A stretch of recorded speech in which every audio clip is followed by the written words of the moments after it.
Alhamdulillah, alhamdulillah wa syukru lillah ala kulli ni'amillahi ta'ala. Ashhadu an la ilaha illallah wahdahu la syarika lah wa ashhadu anna Muhammadar Rasulullah la nabiyya ba'da. Allahumma fanusalli wa nusallim ala habibina wa syafi'ina wa zuhrina maulana Muhammadin sallallahu alaihi wasallam. Allahumma salli wa sallim wa barik alaihi wa ala alihi wa ashabihi ajma'in. Fa ya ibadallah, usikum bi nafsi wa iyaya bittaqwallah faqad fazal muttaqun. Wa qala ta'ala ya ayyuhalladzina amanu ittaqullaha haqqa tuqatih wa la tamutunna illa wa antum muslimun. Wa qala Rasulullah wattaqullaha haitsuma kunta wa'addi'is sayyi'atal hasanata tamhuha wa khaliqin nas bi khuluqin hasanin.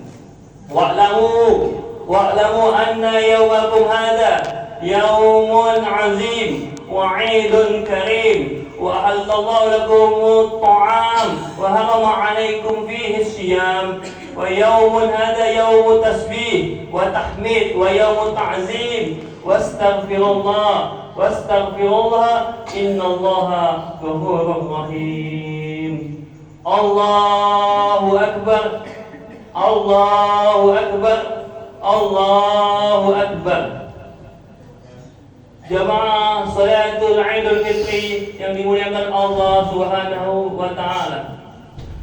Sinar mentari pagi yang kita rasakan di pagi ini, di hari ini, di saat ini ialah suatu bentuk rasa syukur kita kepada Allah. Nasyukur Allah Azza wa Jalla di momen mulia ini, di Idul Fitri ini, di Masjid An-Nur yang sama-sama kita cintai ini, yang insya Allah penuh dengan keberkahan ini.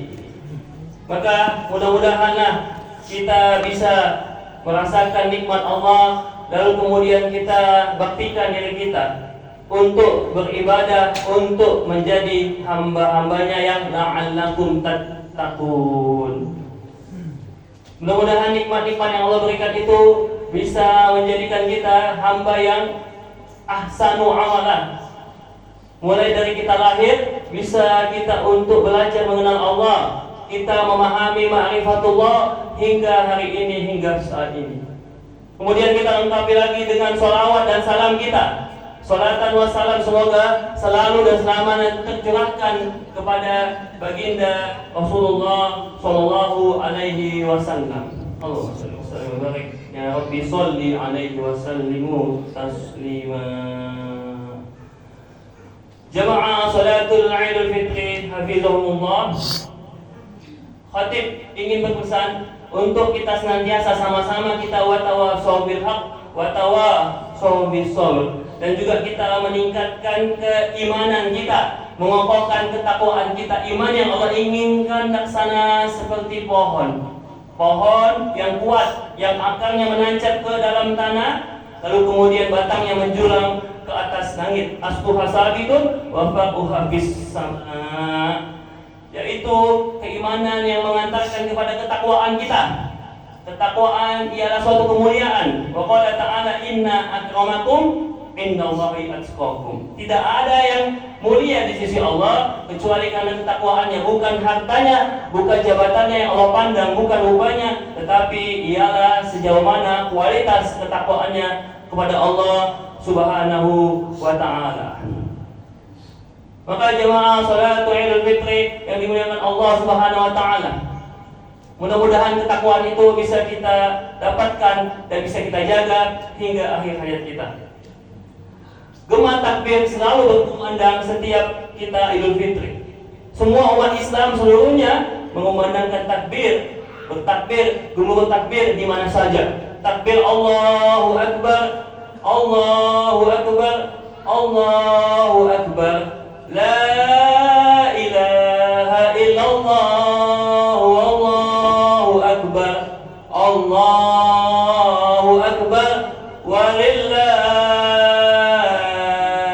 hamd.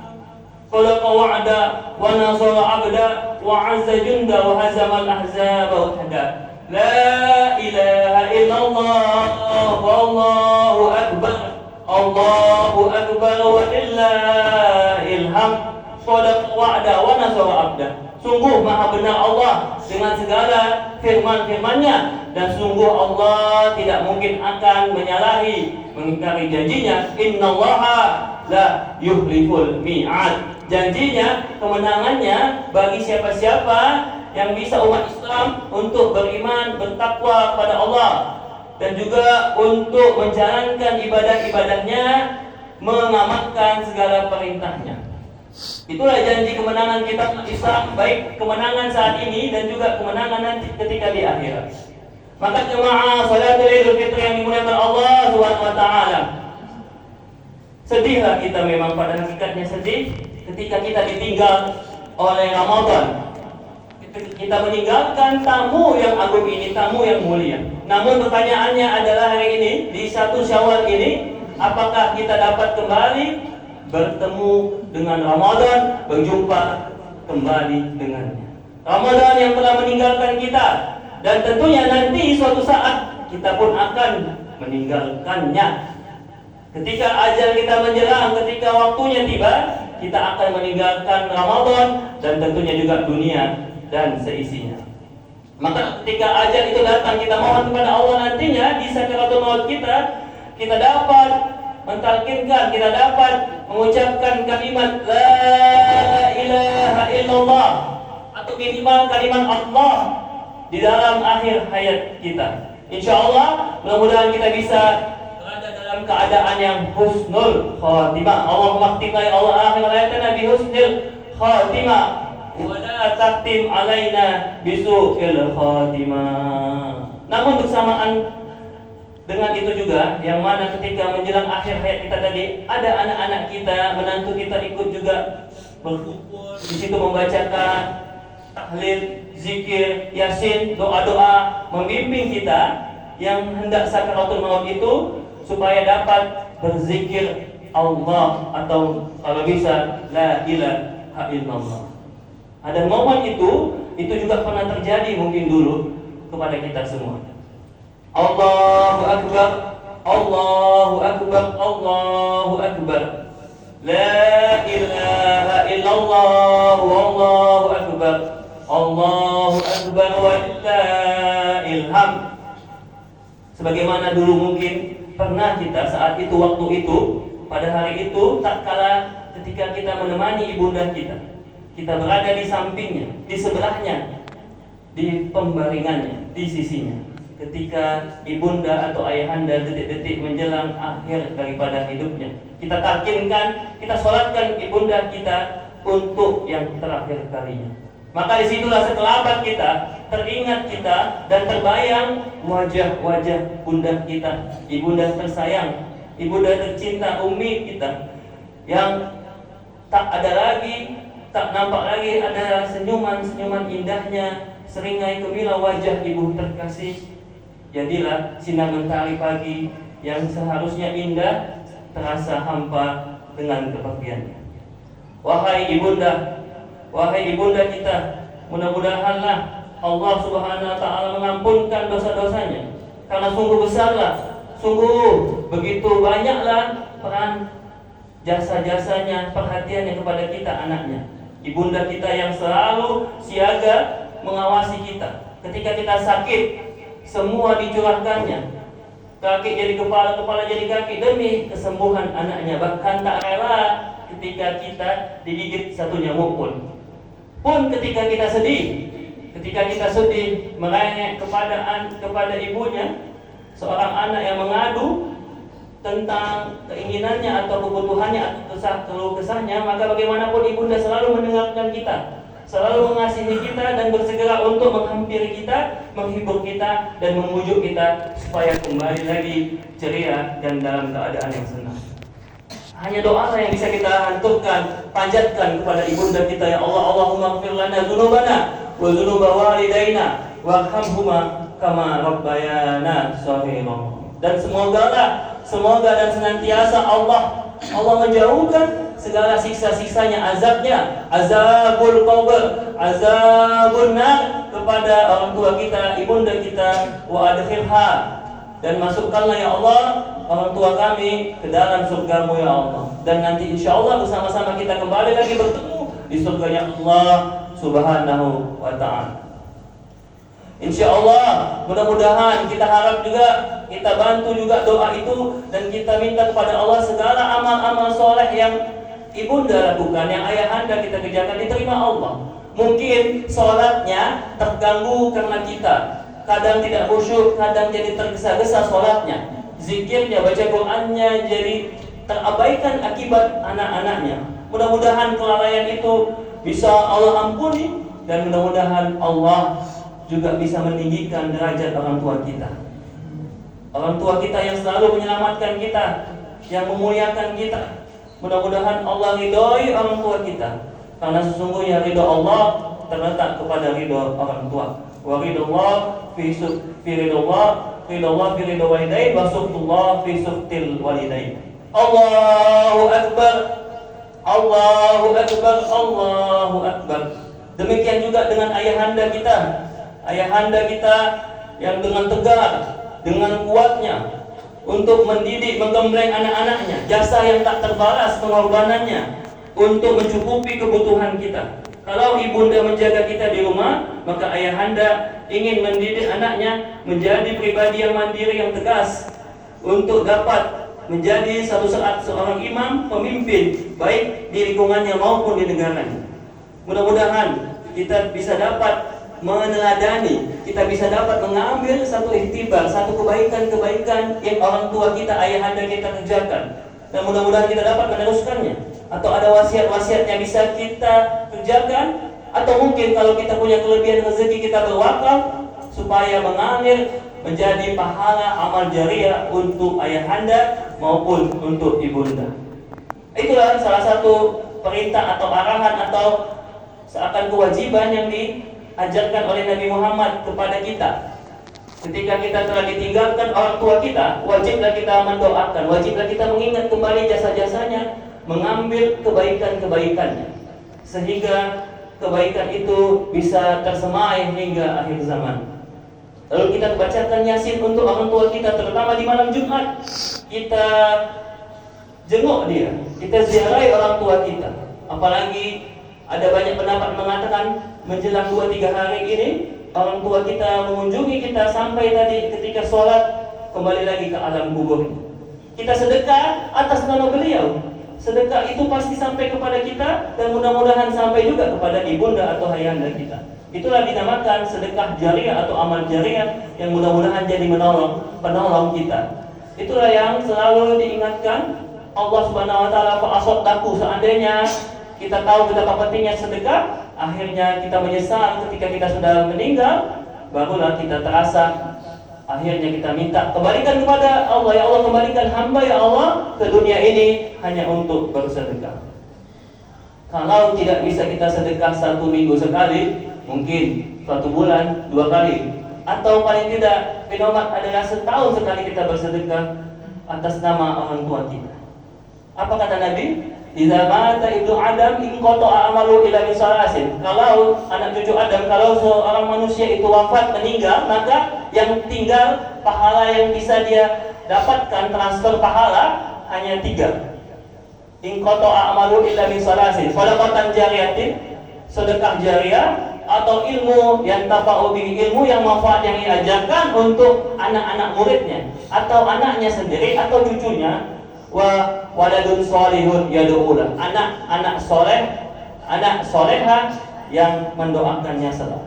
Allahu Akbar, Allahu Akbar, Allahu Akbar, la ilaha illallah, wallahu akbar, Allahu Akbar, walillahil hamd.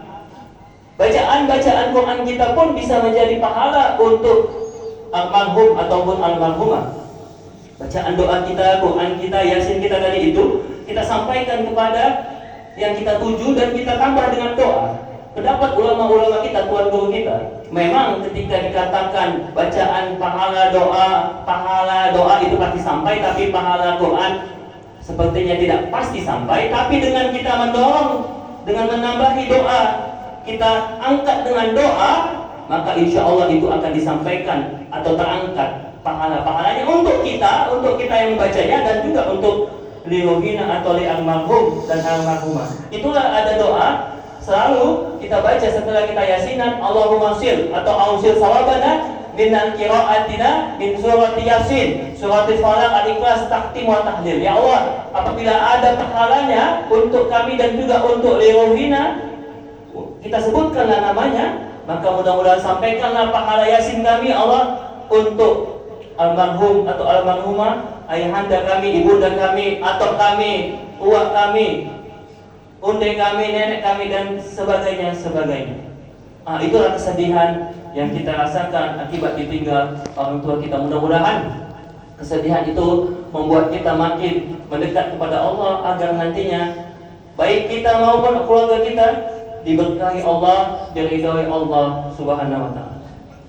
Bagi yang masih hidup, bagi kita yang memiliki orang tua yang masih punya ayah dan ibunda di rumahnya, maka tidak cukup dengan berdoa saja, tapi juga kita usahakan untuk berkhidmat, bersimpuh kepadanya di hadapannya untuk memohon ridhonya. Kita mohon ampun kepada Allah dan kita minta ridho Allah, dan tentunya ridho ayah dan bunda. Karena mungkin saja kita belum dapat membahagiakan mereka, mungkin saja kita banyak dosa, kita sering membantahnya, maka cobalah kita sebelum kita ke masjid tadi, kita untuk duduk bersimpuh, istilahnya bersungkeman, memohon ampunan kepada ayahanda ibunda kita secara langsung. Atau nanti setelah kita dari masjid ini, sebelum kita melakukan satu kegiatan, kita bersimpuh memohon ampunan, meminta maaf zahiran wa batinan kepada ayahanda dan ibunda kita. Kiranya Allah menjadikan kita, mendapatkan kita ampunan, sucian, atau seperti lembaran yang suci, yang fitrah. Itulah dia makna kesucian yang mana ingin Rasulullah ilustrasikan seperti bayi yang baru dilahirkan. Bayi itu ketika dia terlahir tanpa dosa dan tanpa noda. Itulah yang ingin Nabi ajarkan, bagaimana tahali dan tajalli. Kita membersihkan diri kita, kemudian kita isi dengan ketakwaan. Seperti filosofinya juga kertas putih. Kertas putih yang kita lihat indah dipandang. Kita tulis kertas itu dengan ibadah-ibadah, dengan kebaikan-kebaikan, atau dengan tinta emas, sehingga jadilah dia anak yang soleh dan soleha. Kita isi dengan istighfar, dengan ibadah kepada Allah. Kembali kita kepada suci, al-Idul Fitri, kembali kepada suci. Artinya, kalau kita lihat hadis Nabi, kullu mauludin yuladu ala fitri, bahwa semua kita ini asalnya dalam keadaan suci, laksana seperti bayi baru lahir. Ini terjadi di alam ruh. Alastu birabbikum, kata Allah, semua umat manusia suci, bersih, semuanya. Baik itu agamanya Hindu, baik itu agamanya Buddha, Kristen, pada asalnya dalam keadaan suci dan beriman kepada Allah. Lalu kemudian fa'abawahu yuhawidani au yumajisani, orang tuanya lah yang membentuknya, atau lingkungannya, atau tetangganya, atau sekolahnya, atau pendidikannya, atau keluarganya, atau bahkan teman dekatnya. Maka kata Nabi, al-mar'u ala dini khalil, hati-hatilah dengan temanmu, lingkunganmu yang akan mempengaruhimu, yang akan membentukmu.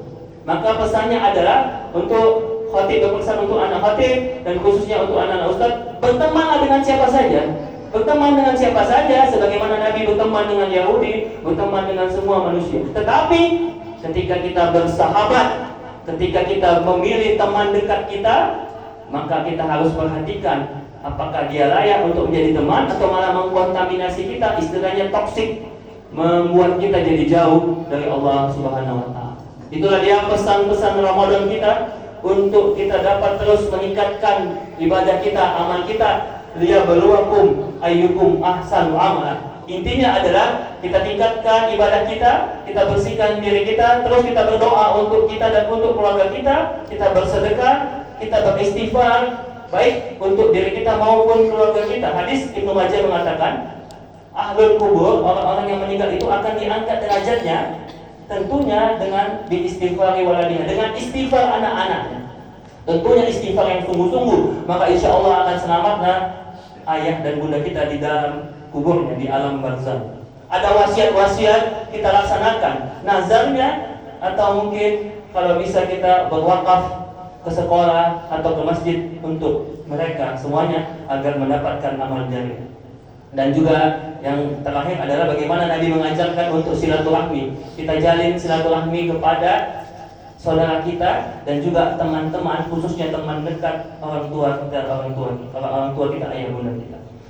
Akhir kata, di penutupan kali ini mudah-mudahan kita dapat kembali kepada kefitrahan, kembali kepada kesucian kita, untuk bisa kita menjadi hamba yang soleh, menjadi hamba yang bertakwa. Ilahi anta maksudi wa ridhoka matlubi. Barakallahu li wa lakum fil Qur'anil Karim wa nafa'ni wa iyyakum bima fihi minal ayati wa dzikril hakim. Wa taqabbalallahu minna wa minkum.